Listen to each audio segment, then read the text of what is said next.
Lewis Hamilton didn't just lose a podium at the Mexican Grand Prix. He lost his faith in the very system that's supposed to protect fairness in Formula One. And when a 7-time world champion, one of the most disciplined and respected voices in motorsport, stands before the cameras and tells you he feels let down by the governing body, you know something fundamental has broken. This wasn't another driver complaining about a bad call. This was a declaration of war against inconsistency, bias, and the erosion of everything competitive racing is supposed to stand for. The moment itself was deceptively simple. Hamilton and Max Verstappen, two titans of the sport, were locked in combat during the Mexican Grand Prix. The kind of wheel-to-wheel racing that makes hearts pound and careers immortal.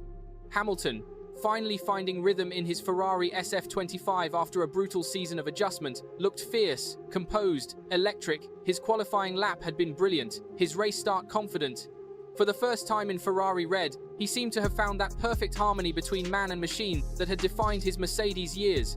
Then came the penalty, 10 seconds. A decision that didn't just cost him positions, it destroyed his race entirely. In the thin air of Mexico City, on those impossibly long straights, recovering from a 10-second time penalty is like trying to climb Everest in sandals. The moment the stewards delivered their verdict, Hamilton's best weekend in red became his most bitter. But here's where it gets shocking. According to Ferrari's own telemetry data, the very technology that forms the backbone of modern Formula One, Hamilton didn't gain any advantage at all from the incident that triggered the penalty. In fact, the numbers showed he lost time. His lockup at the corner, the moment the stewards claimed gave him an unfair edge, actually cost him momentum. His re-entry onto the racing line was slower than it should have been. His exit speed through the following corners was measurably below Verstappen's. The data told one story, the FIA told another. And that contradiction is what turned Hamilton's frustration into something far more dangerous for Formula One's credibility. Fred Vasseur, Ferrari's team principal, and a man not known for emotional outbursts, didn't hide his disbelief. He called the stewarding decision not very well managed and race-destroying. Coming from someone who chooses words carefully, this was damning. But it was Hamilton's response that sent shockwaves through the paddock. Speaking with controlled precision, every word measured and weighted with the authority of 2 decades at the pinnacle of motorsport, he said exactly what millions were thinking but few dared to voice. Double standards. The phrase cut through the noise like a blade through silk. It wasn't just about his penalty, it was about Verstappen's earlier off-track excursions that went completely unpunished. It was about watching one driver receive the harshest possible sanction, while another seemed to operate under a different set of rules entirely. What made Hamilton's statement so powerful wasn't rage, it was disappointment. You could hear it beneath every syllable, the disbelief of someone who has given everything to a sport he loves, only to watch it betray its own principles. Hamilton has faced controversy before. He's been through investigations, penalties, and political storms that would have broken lesser competitors, but this felt different. This wasn't about defending his reputation or arguing technical regulations. This was about calling out a systemic failure in how justice gets applied in Formula One. And when Hamilton speaks from that place, from principle rather than pride, people listen. Inside Ferrari's garage in Maranello, engineers pored over the data with forensic intensity. They wanted answers, not excuses. What they found only deepened their conviction that something had gone terribly wrong. The FIA's own race director notes, the very documents meant to clarify track limits and acceptable racing behavior didn't support the penalty. Hamilton hadn't violated any specific directive. He hadn't deliberately cut the circuit to gain position. He'd made a small mistake, locked his brakes, run slightly wide, and paid for it with lost time and momentum. Under any reasonable interpretation of competitive racing, this wasn't a penalty-worthy incident. It was just racing. Hard, close, intense, but fair. The reaction from fans was immediate and volcanic. Social media transformed into a digital battleground within minutes of Hamilton's interview. Hashtags accusing the FIA of inconsistency and bias trended globally. Video clips comparing Hamilton's incident with Verstappen's earlier corner cuts circulated endlessly, each one asking the same unanswerable question: why one and not the other? Even supporters of rival teams, people who would normally defend their own drivers above all else, admitted publicly that something felt wrong. Former drivers joined the chorus. Commentators who pride themselves on neutrality struggled to justify the decision. Analysts who spend their lives studying racing incidents called the penalty excessive, unnecessary, and fundamentally out of touch with the reality of competitive motorsport. What's remarkable about this moment is how it unified people across traditional dividing lines. Formula One fans are tribal by nature. They defend their drivers and teams with religious fervor. But this controversy cut through those allegiances. It became about something bigger than Hamilton or Verstappen or Ferrari or Red Bull.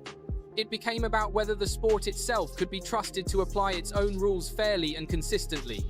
And the overwhelming consensus, from paddock insiders to casual viewers, was that Formula One had failed that fundamental test. For Hamilton personally, the wound was double-edged. The penalty didn't just rob him of his best result in Ferrari colours.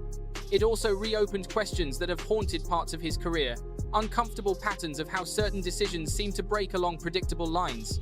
Whether those patterns reflect actual bias or just unfortunate coincidence is almost beside the point now. The perception exists, and perception shapes reality in sports as much as facts do.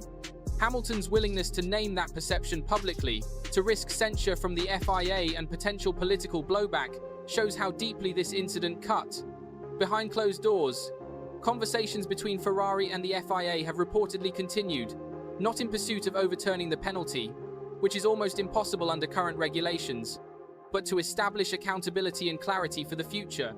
Vasseur has made it clear that Ferrari won't simply move on and forget. They believe their driver was wronged, and they're using that conviction as fuel.